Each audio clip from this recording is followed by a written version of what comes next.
Matt and Megan, I'm just steps away from where Auburn police shot and killed a man Saturday night who was threatening them with a meat cleaver. Police are now giving us new information about what actually happened leading up to that deadly shooting. It all started when the woman in this home, Teresa Harris, called 911 saying that her estranged husband was trying to break in. The CDC is also telling medical examiners to avoid autopsies on Ebola victims at all costs. If an autopsy is necessary, the CDC says they need to be consulted first. Reporting live from Ferone & Sons Funeral Home in Syracuse, I'm Dora Scheidel. Michael, back to you. Now, right now, the winds are just whipping out here, making it brutally cold. There's even been a few times where I've almost lost my balance. That's how strong the winds are out here. But as bad as it is here, up north in St. Lawrence County, they've suspended all snow removal operations because there are so many abandoned cars on the road. Reporting live from Watertown, I'm Dora Scheidel. Matt and Megan, back to you. Dora, for this, we are going to send you on a trip to the Caribbean, I think. Or you deserve it. At least a warm meal at the diner. Thank you, Dora. Matt, in just a few hours at 6 a.m., two Central New York veterans, both in their 90s, will leave here and fly to Hawaii for the 73rd anniversary of the attack on Pearl Harbor. The trip, sponsored by the Greatest Generation Foundation, is a once-in-a-lifetime opportunity to revisit a place they could never forget. Trump told the crowd that he'd be making a decision shortly, but no matter what he decides, it's clear he has a powerful presence and the potential to electrify the Republican Party. This is a tie rod. It goes behind your tire and is responsible for your steering. It works a lot like the ball and socket in your shoulder. The more that it moves around, say if you're driving on rough roads, the more wear and tear it can get.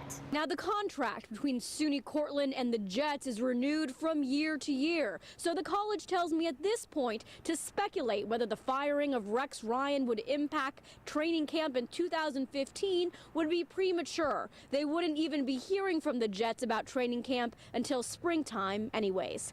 Reporting live from Main Street in Cortland, I'm Dora Scheidel. Michael, back to you. All right, Dora, we'll stay on it. Thank you. Michael, friends of Summer Rupert Woznicka say she lived just up the road and going on a morning run was something she did almost every single day. Now, to give you a sense of the impact of this crash, Summer was running down the road, and after the car hit her, she landed all the way over here where this angel now marks the spot where family and friends are still laying flowers to remember a woman who meant so much to so many. A simple way to keep the warm air inside your home is to take a look at your outlets. You can get an insulation pad to put behind the outlet and then a child safety plug to put in each one. That will keep the hot air from going out and the cold air from coming in. Dr. Newlander's wife, Leslie, was found dead in a shower at this home on Shalimar Way in Fayetteville a little more than 2 years ago. It was originally ruled an accident,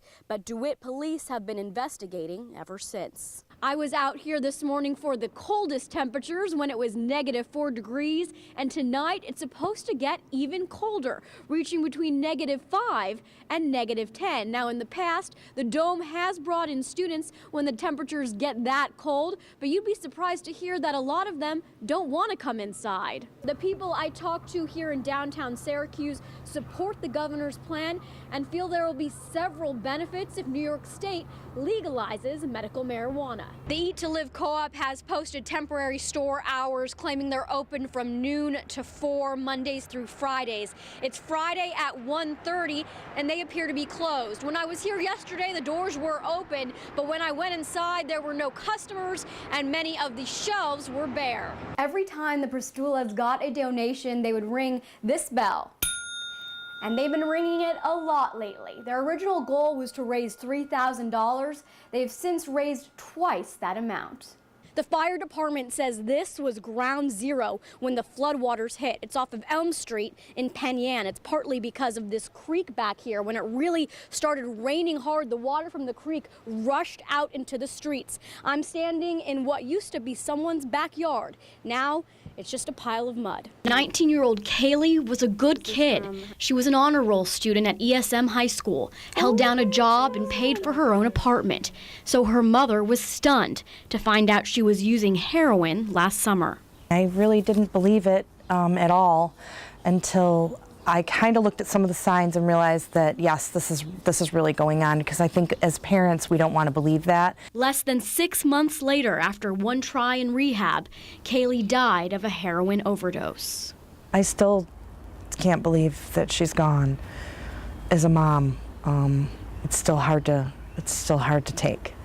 Right now, the Syracuse Fire Department and Rural Metro are both trained and equipped with Narcan, a life-saving prescription drug that can reverse the effects of a heroin overdose. And with the recent spike in mind, the Syracuse Police Department is also considering training their officers as well.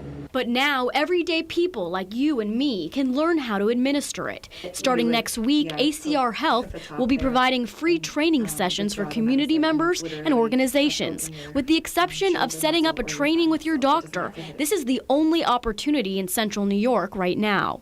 The program, in a community perspective, has been around the state since 2006. So it's not new to the state, it's just new to our region. Kaylee's mom, Melissa, is planning to sign up for the training as soon as possible, eager to be armed with knowledge and access to a drug that may have saved her daughter's life. People need to realize that they need to talk to their kids about it, because now it's more of like, this is normal, and it shouldn't be. It's not a normal drug to use. Such a beautiful picture of Yeah, Kaylee. growing up so innocent. Such a sad story. It is, and what's sad is just how common it is that this is a normal home, a normal girl with all the love in the world, and it still happened to her. Well, coming up at 6, Matt, I'm going to show you just how easy it is to administer this life-saving drug, and then more information about how really anyone can sign up for these programs, these free training sessions at ACR Health. Yeah, and they have happened in other places in the state already. Right. And with great turnout, too. And but this is the first real program in Central New York that we have access to. So it's a pretty exciting time for ACR Health and for all of us, really. Yeah, good idea. Thank you, Dora. Matt, in just a few hours at 6 a.m., 2 Central New York veterans, both in their 90s, will leave here and fly to Hawaii for the 73rd anniversary of the attack on Pearl Harbor. The trip, sponsored by the Greatest Generation Foundation, is a once-in-a-lifetime opportunity to revisit a place they could never forget. Born and raised in Baldwinsville, Larry Perry was stationed at Fort Armstrong in Hawaii at the age of 21. He remembers playing a game of touch football and looking up. I looked up in the air, and there were hundreds and hundreds of planes. It was more planes than he had ever seen, and moments later, he learned where they came from. Pretty soon, the first sergeant come out, and he says, "Hey, well, Pearl Harbor's getting bombed," and he says, "We're being attacked by the Japanese." Perry's commanding officer ordered him to deliver ammunition to the troops, but he took a short detour. I just had to come up and see Pearl Harbor. He says, "If I ever get out of this, I'm looking at a piece of history, you know." And what he saw immediately brought him to tears. The surprise military strike had destroyed all of the 8 U.S. Navy battleships. Every one of them, that was our first line of defense, and I don't think the people ever realized that. With them gone, we had nothing. And at 94 years old, he'll take one more look and remember that infamous day, a memory as vivid as it is painful. How can you refuse anything like that? It's been 73 years since, 73 years since I've been back there, and I would really like to see what's happening now. Perry and his friend Edward Stone, both making the trip tomorrow, are 2 of the 3 Pearl Harbor survivors in Onondaga County. It's a group which unfortunately gets smaller every year. Now, to put this in perspective, last year 24 survivors were on the trip. This year there are only 12. Reporting live from Hancock Airport, I'm Dora Scheidel. Matt, back to you. We thank them for their brave service. Time is taking its toll, though. Thank you, Dora. Jason Robinson of Rome is defying all odds. It's my life. I can do whatever I want, and I'm going to do the 15K. So I'm proving them wrong. Making history this weekend, the 10-year-old will be the youngest participant to ever compete in the Boilermakers 15K wheelchair division. Coming down the hills and having the breeze right in your face, and it just feels great on a hot day. Jason has been fighting an uphill battle his whole life. Born with a rare form of spina bifida, a birth defect of the spinal cord. He has very limited use of his legs, but it doesn't get in his way. He's never once said poor me or, you know, why me, or it's just this is his life and this is what you do. Inspired by the support of his community, Jason has been training for 12 weeks with a custom-fit racing chair after his school raised the money to pay for it.